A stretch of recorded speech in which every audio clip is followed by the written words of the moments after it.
Madame, Monsieur, bonjour. Bienvenue à la revue de presse, le tour d'horizon des grands titres de la presse africaine.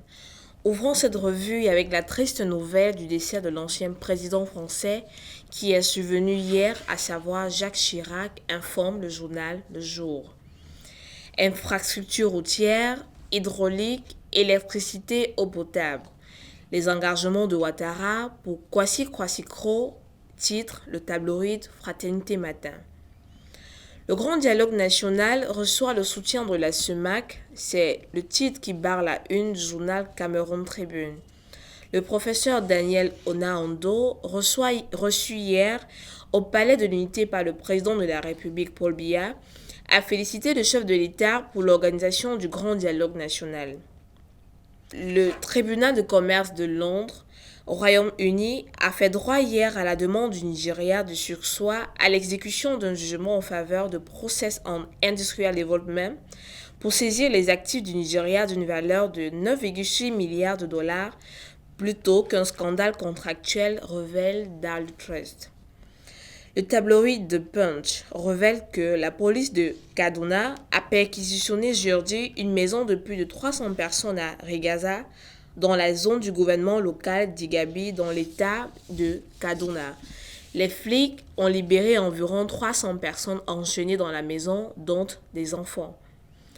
Le président du Capitec, qui a devenu la troisième banque la plus précieuse du pays 18 ans seulement après sa création, s'est joint à une liste croissante de chefs d'entreprise qui demandent au président Cyril Ramaphosa d'accélérer le rythme des réformes pour redresser l'économie moribonde, titre Business Day.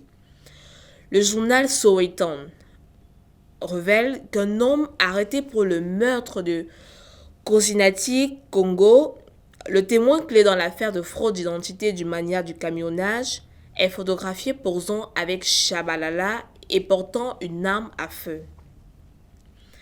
Le dévoilement marque le 50e anniversaire de sa mort, informe Cape Times.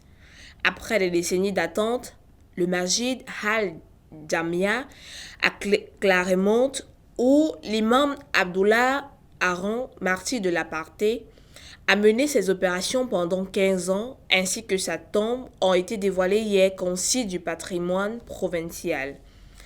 Toujours en Afrique du Sud, dans le journal Dispatch, alors que Cambridge, dans l'est de Londres, est envahi par des cambrioleurs, Luzi Kiziki compte le plus grand nombre de viols de la province à Tata. Ce sont des voleurs en transit qui dirigent la ville, avec plus de visites que partout ailleurs. Après l'Afrique du Sud, il a mené des activités caritatives et le Botswana, où il a planté des arbres.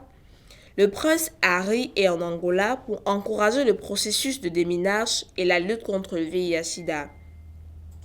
Le fils aîné de la princesse Diana est reçu demain par le président.